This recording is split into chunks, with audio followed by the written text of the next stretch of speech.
Well, we can just even jump right in, Jen, to... I'm excited. Yeah. I've had so many thoughts this week, and I got nerdy and started making notes, and then I realized we may not have enough time. We might have to film a second time because Yeah, no, there's a lot.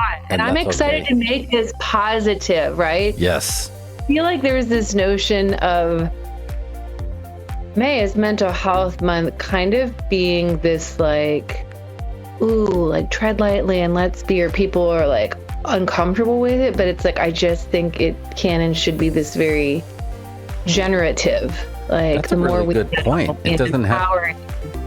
Yeah, it doesn't have to have a negative annotation hey, just be aware that you might have something wrong with you that you're not thinking of, rather than just saying, hey, tune in and just be aware that this is here, and this is how you can be more aware that this is here by tuning in.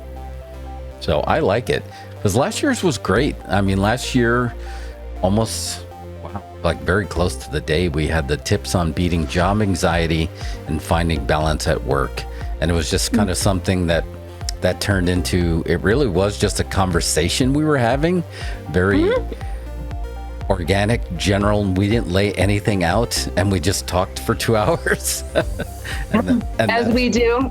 Yes, and that's just what it came out to. So I was thinking this year, it's probably going to still be something similar, but we have our North Star, if you will, the guiding light is here. And you were telling me about Maslow's hierarchy of needs. And I was Maslow's hierarchy of needs. And I thought that would be perfect because at least then it gives us these little stakes, like a mile marker, hey, you've run this far.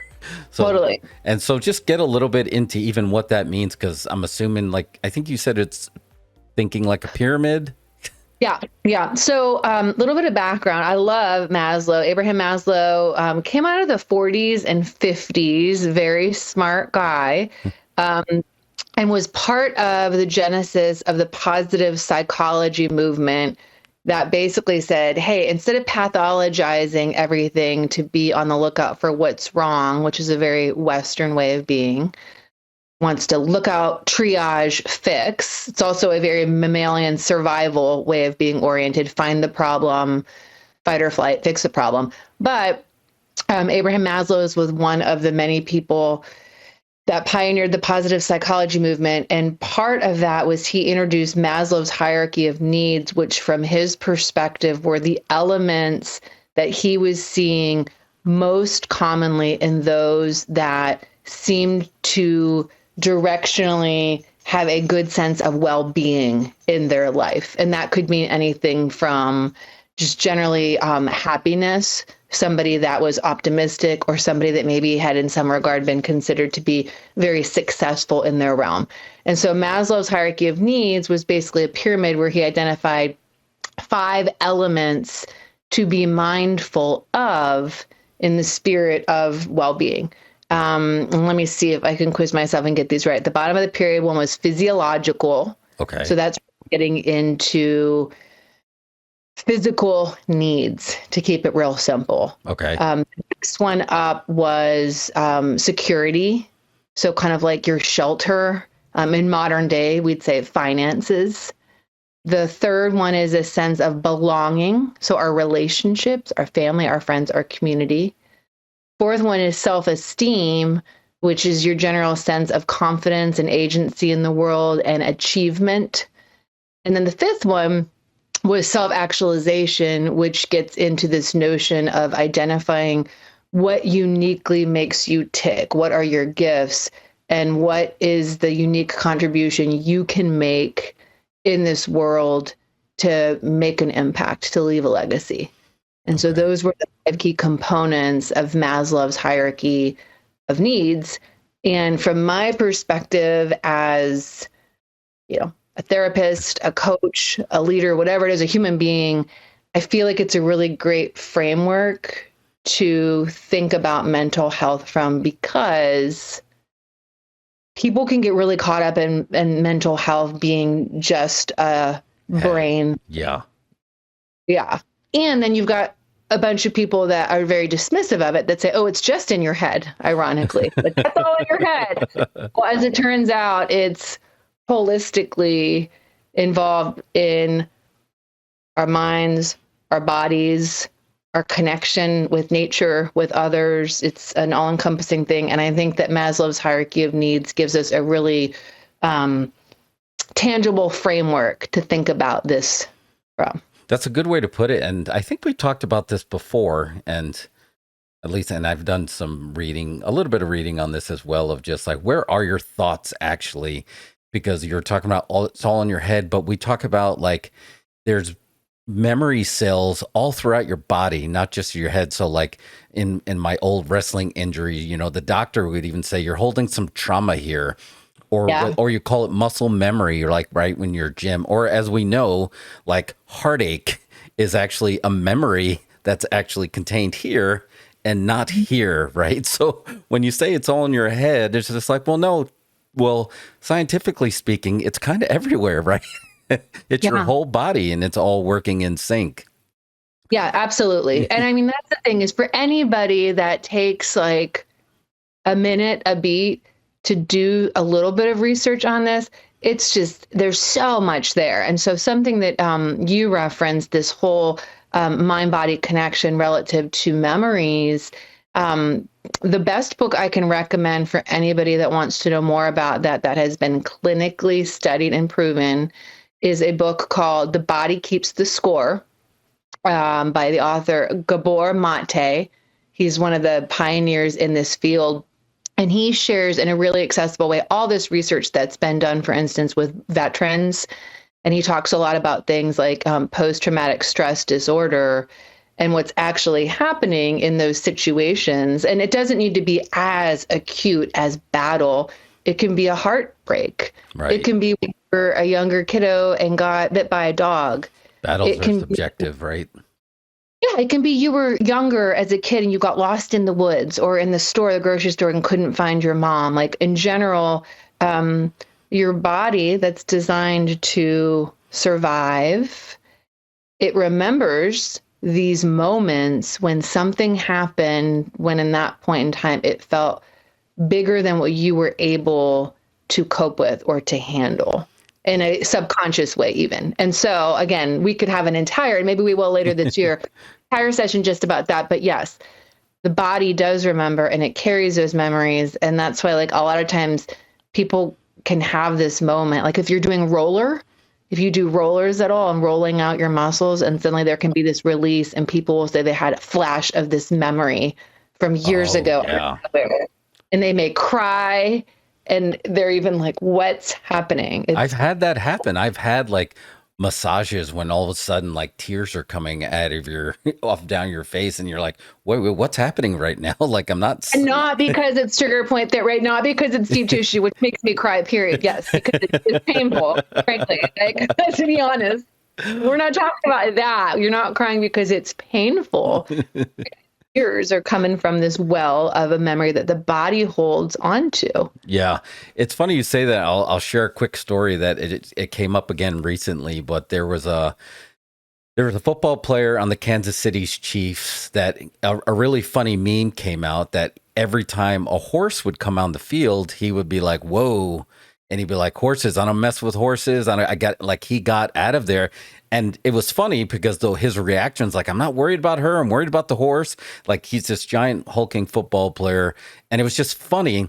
But then ESPN did something and they took it a little step further and they started talking to about it, the equine phobia, that he actually had it. And they found out that he dug deep back. And when he was at a petting zoo, when he was younger, he's like, I used to watch My Little Pony.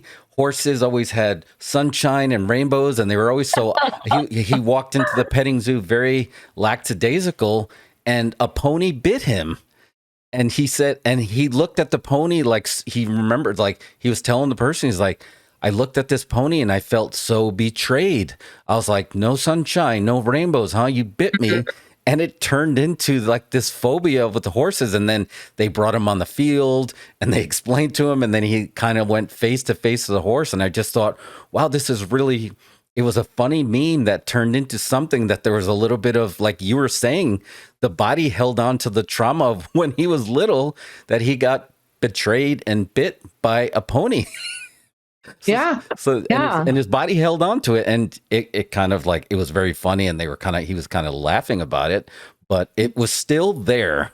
And I just like, wow, this is something. I was like, I can't believe we just accidentally kicked into finding that he remembered this memory of getting bit by a pony.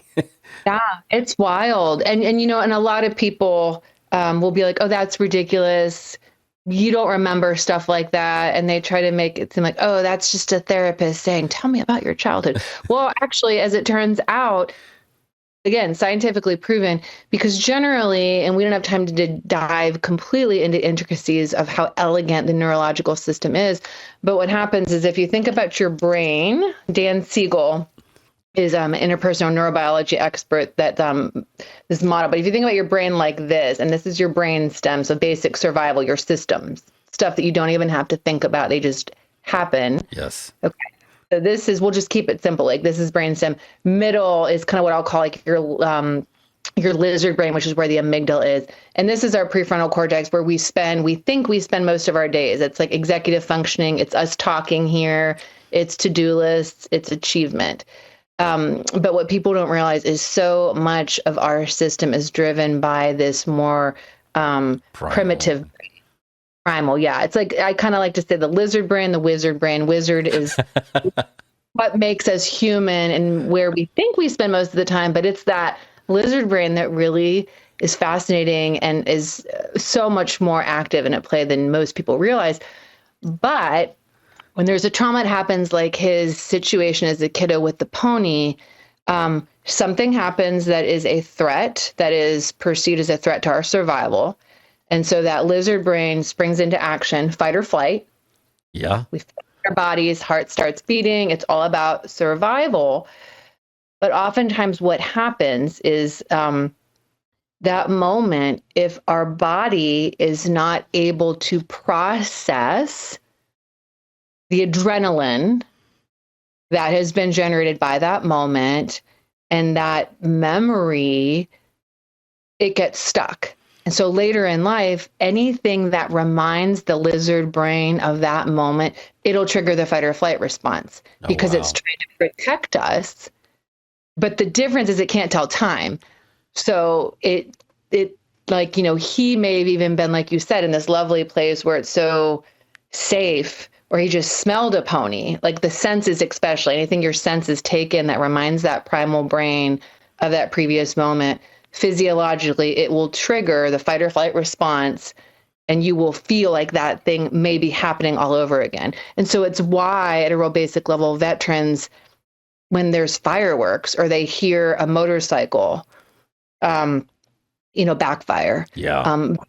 That is what is happening. And there's ways to deal with it, where you can actually, once you're aware of that, work with professionals to go back and reprocess, almost metabolize those memories so that instead of, they're basically stuck in your primal brain right now, your lizard brain, and you can do work to reprocess them so that they move up into the memory bank so that when something happens, you're like, oh yeah, one time I got bit by a horse, but that's not now. And this horse is friendly and I know, or it's a safe environment. Like, or you may still have some reaction to that.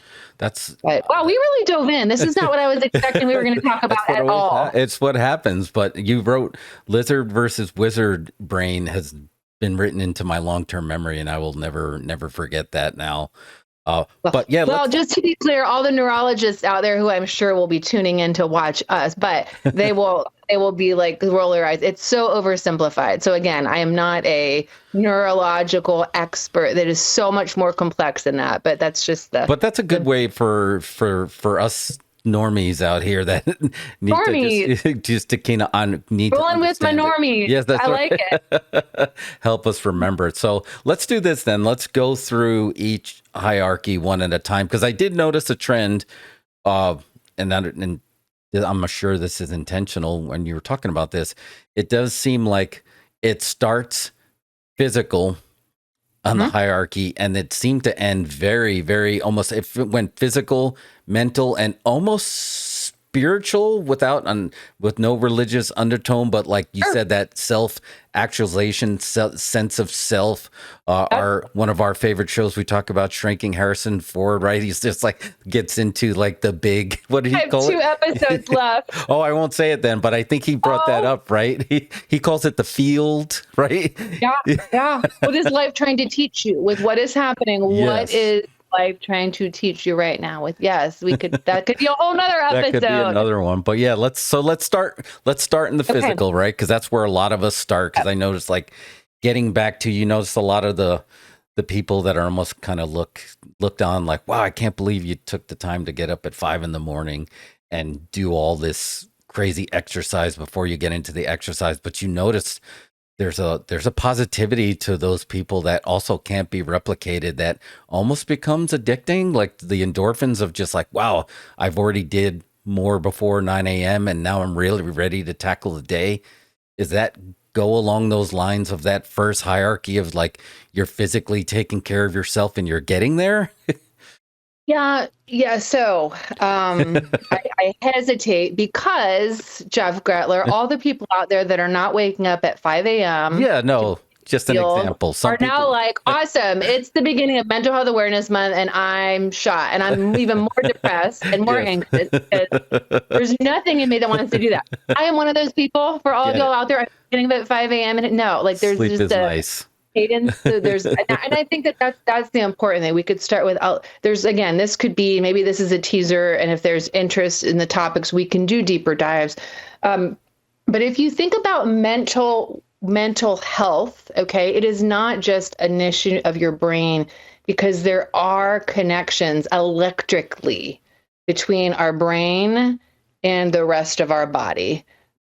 Specifically, even I'll get into like the gut. I'm sure a lot of people are hearing about the microbiome, but that is a very, very real thing. So when I think of Maslow's hierarchy of needs, just scratching the surface, there are elements in terms of how we are tending to our physiological being that are going to have like scientifically proven significant, meaningful impacts on how we feel in what people think about in terms of mental wellness and in terms of your well-being. Sleep. That's why I want to start. Instead, we're like, wait, about 5 a.m. But like sleep. And I have so many clients that come to me that are struggling with their sleep. And this could be, they struggle to fall asleep. Or a classic one is, I wake up every night at 2 or 3 a.m. and I can't figure out why. Or there's 4 a.m., right? So generally, most people will start, the classic is, well, what's on your mind? Are you stressed? Like, okay, yeah, that's a great place to start, because if you've got a lot of stress you're carrying and things on your mind, and you don't have someone or somewhere to ventilate about that, just good old fashioned talking it out, that is going to have an impact. So that's important. However, I just mentioned, I've got a lot of people that are talking to me weekly and struggle with sleep, and they're showing up, and they have great friends and colleagues and whatnot. And they're like, man, what is it? Well, there is this physiological component relative to cortisol and also relative to your blood sugar. And again, I'm not a medical expert here, but if you think about integrative health, when you're noticing over time a pattern with your sleep, there's something going on typically that's linked relative to what's happening in the chemicals in your body. And so, for instance, like for people, and I'm not an expert, so I know enough to be dangerous. That's okay. And send you all along your way to go down whatever rabbit hole resonates with you. But like in general, there's this notion that if you're having trouble falling asleep, it may well be that your blood sugar levels are a little bit skewed, such that like your system is revved up, or your cortisol levels might be really high. So cortisol levels could be high for one of two reasons. It could be because of your blood sugar, or it could be because you're stressed about things going on in your life. So either it's not like one thing. And so there's this notion where, for instance, they'll be like, hey, like, have you journaled or talked to somebody, or get all of the anxieties out of your mind onto a page before you get in bed, and then see how you do. Well, some people will be like, that's the last thing I want to do, because that's going to make me really, really extra anxious and I won't be able to sleep. Okay. But all these things are things to calibrate and think about and play with. And again, with blood sugar, with cortisol, those are things that you can work with your doctor on. And different doctors do this differently. There's a lot of integrative doctors that are really focused on this these days. So I just say that to say sleep is number one, the foundational, one of the most important things to start there. And so if you are having issues with sleep, I get, people, sometimes you really just need to sleep. And so you do need to get some medication so you can function in your day-to-day as a bridge. However, get really curious about what's at the core of that and know that it could be a lot of things relative to blood sugar, diet, cortisol, which also related to your diet, and then stress. So there's integrated, and there's more things than that. I totally get the sleep thing because you wake up, you raised your hand at 2 or 3 a.m. It happens too. And it just reminded me that I was thinking of, like, if anyone has any kind of kiddos in their life that are of a certain age, of when they don't get a nap or you feel like they didn't get enough sleep, it's immediate to everybody around them, whether it's crying or acting up or doing crazy because you need a nap. Like, you didn't get enough sleep. I feel like that's the early stage where a lot of the, kids at the age really haven't had the life experience to have any kind of trauma. It's probably a sensory overload, but if they don't get the nap to do that, I feel like we get that too. Like, right, as adults, they're just like, are you getting enough sleep? And you're just cranky, or you don't know why you're feeling a little down because your sleep was a little bit off. Right. Yeah. Yeah. I took a class in college with the Dr. William Dement, and he was the person that discovered REM, rapid eye movement during sleep. And in the class, it was awesome because he said, under no circumstances are you permitted to pull an all-nighter for my class. Oh, really? If you have to do it, you're behind, email me and I will reschedule your test, your final. And he was serious about it because of how detrimental he had learned not getting enough sleep was. And he would also say, if you're tired and you want to sleep in my class, no problem. Just all you tired people sit over here on this part. But he really practiced what he preached, and we got to do that. And so again, and I think the thing is in this day and age, it's such a badge of honor. Well, people will be like, oh, I only slept 5 hours, or you hear all these stories. That's what people whatever. It's like, that is, everybody's set point is different. It's important to figure out what you uniquely need and pay attention to that. Those of you that sleep a lot and still wake up tired and you can't figure that out, it is biochemical. So similarly with your cortisol levels or your blood sugar, if you wake up feeling extra tired, even though you slept, likely related to that. A lot of people wake up feeling really depressed and are like, and they think they're depressed and they have to power through it. And then once they get into the flow of their day, they feel better because they think, I'm just not thinking about it.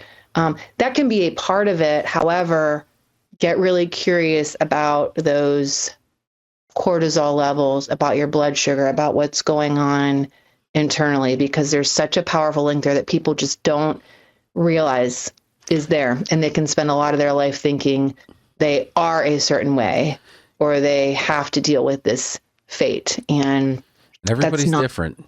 Right. And everybody has different. The people that are proud of their grinds, it's just like, if that's what makes you tick, that's fine. But not everybody has to, like you said, grind that level, getting up at 5 a.m. and running miles and stuff. Not everybody is made to tick like that. But when you're talking about the sleep, that kind of is near and dear to me. Back in my wrestling career, I got punched in the nose a lot of times inadvertently, at least I assumed.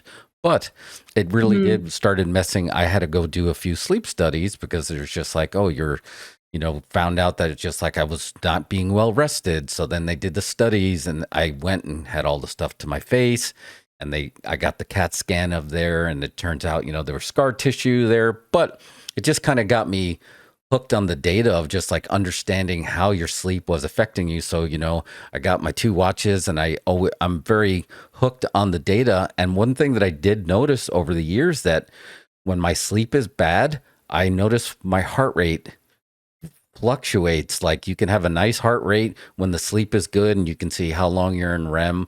But when I'm not, like if I got a lot of REM and you can tell I was up, my heart rate, the data will show, uh-oh, something's changing here.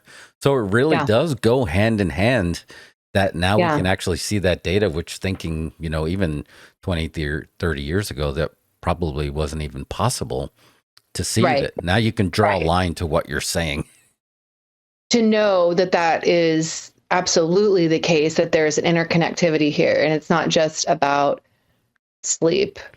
Yeah. It does have all these other effects. And, and in this day and age, everybody ended work, exhale, life's stressful, this or that. Oh, I'm going to wind down. I'm going to have so many of my clients, my bourbon, my glass of red wine. That's my exhale. Well, especially as you get older and for the longer that you have actually had alcohol in your life and drank, that really disrupts your sleep. Oh, yeah. And I think we're all familiar with that at one time or another. Yeah. But it's just a really common, I see also is people get older in age, that ends up also tying in just, poor sleep quality as well. Yeah. The screens, drinking, just anything like eating too late. Screens, absolutely. Blue light. Do not get the blue light out of your room and get it's again, statistically, clinically proven. And also just that notion of having your device in your place where you're going to get alerted. And I know it's so great in terms of people setting the notifications to silent now and whatnot. So be really, really mindful of that and protect your peace, so to speak, in your bed. No, that's it. And that should be a peaceful place, right? But let's talk about, we were talking about, what we're consuming. And you told me recently you met with a doctor explaining so much about nutrition and brain inflammation, and we can dig deeper into that. But what about times that you eat? I notice if you eat something and it has some kind of sauce based on it where that's a little bit later, all of a sudden you're not sleeping. And I realize, now my body is not only figuring out how to digest something, but I'm having to digest it horizontally, and gravity's not really helping with that. So I feel like that's maybe making your system work a little bit harder. So you can't get into that deep sleep. So what have you, what can you enlighten us on with eating and nutrition when it comes to sleeping? Yeah. So again, just enough to be dangerous. It does matter. Again, back to that blood sugar and back to that timing of when you eat it, because, and I mean, look, we could get into all this thing. There's so many things about intermittent fasting and whatnot, and I'm not an expert on that. But I think that probably the most important thing there is, especially if this is an issue with your sleep, it does become pretty important to get pretty nerdy and just start tracking things, right? Yeah. I think even just a starting place, don't everything evolution, not revolution, because if you try to make too much of a change, that is stressful and another really challenging thing to do. So if you can just start with curiosity and just kind of generally basic notebook chart what you're eating and at what times, right? Because if you start doing that and then you think about these things oh, I ate late and it was chocolate cake. I don't know, right? Whatever. Or, it was a really spicy burrito. And if you're looking at that and you're noticing, and those are the nights that I really had trouble falling asleep, or those are the nights that it seemed suddenly I woke up at this time. I think that's a good step in the direction. Now there's people out there that are well, great, thanks. I wake up at 2 a.m. and that's been happening for the last 2 years. What am I supposed to do with that? Well, I think again, if that's really been what's happening, getting some data on your own in this realm, and then going to find, again, I'll say functional medicine doc, I'll say integrative medicine doc. I'm not saying that any other type of internal medicine, normal primary care physician couldn't do this. It's just that generally across the board, the types of blood tests that functional medicine docs tend to run tend to be a bit more comprehensive in terms of looking at all of these factors, as opposed to maybe kind of some of the more common ones. And again, I'm not here to to recommend, to give medical advice. I'm just giving information. No, you just gave us I'm going to quote another show. You just gave us a Ted Lasso. Don't be judgmental, be curious. Curious. Be curious after you're done being a goldfish or before. Be a little curious. But I do like, it gets into like, even if it's just like a loose tracking of knowing, because we understand that in technology, right? Like we have change logs. We have change logs to help us understand if a system fails. Now we can go back to the change log and see, well, what changed that may have caused this to happen? If we look at ourselves as a server, right? Yeah. We can go to the change log and say, well, and as a fan of spicy burritos and chocolate cake, I can definitely say, well, I did have this that day. So, and I think everything in moderation, including moderation, I don't think anyone's ever saying you can't ever do this again, but just like maybe just do it at a different time or maybe choose when you do it. Because I do notice a lot of nutrition battles that we all have, like we seem to fail when we go too hard to the hoop, when we're so stringent with ourselves, and then you're like, forget it. And then we like double down on failing, where it's just like, I don't even like calling it a cheat day. I think you would just call it's just a day that you're just going to decide, you know what, I'm going to just be a human being, not think about it, and put like less stress on it. I feel like there's a lot more success to that. But I know I'm going on a tangent, but understanding like when these things are happening could just be advantageous to say, you know what? Okay, I'm just going to do this on Sundays and I'm not really going to even think about it. And if it happens, it happens. But some of the other days, I might just be a little bit more conscious of that. Yeah. Yeah. So I'm curious, Chef Grattler, like what's your thing no matter what, forever and ever? Let's just both go there and put it up. What's the thing you're never going to, no matter what, be able to give up completely? Oh, I don't even have to think twice about it. I'm going to say it. It's Cabo Bob's. Like I love Cabo Bob's for many years. Like I'm friends with the owner. I've been going there for 15, since they opened in 2000. That's where we met for lunch last time. That's right. And I will. They opened in 2008 and then I've been going steady since 2009. And it's the one thing that like I'm never gonna and by make no means all the food is fresh. There's nothing that's bad that's going on there, and it like so this has nothing on them, but it is one thing that I am never going to weigh my burrito when I go to Cabo Bob's, and I'm gonna have a churro brownie or I'm gonna have a chocolate brownie, and yes, I'm gonna take their fresh lemonade. I'm not even gonna think about it because there's so much joy that it brings me at that moment. So I know on Saturdays, no matter what happens, Cabo's is there for me. All right, everybody, if you're looking for Jeff Grattler, on Saturdays, he's not responding to your text or your emails, you will find him at Cabo Bob's on Saturday morning. Yes, text me in the morning and I will send you a picture of what I'm probably eating. There we go. We know the way to Jeff Grattler's heart as well as to him as a human being person. Yes, and they know it too. They are very dear friends of Spiceworks. They spend a lot of time in the Spiceworks office because I'm like, we're gonna get everybody on this Cabo's train. But yeah, no matter what, I have a food scale at home when I'm doubling down, and I will weigh, and I will never weigh a Cabo Bob's burrito.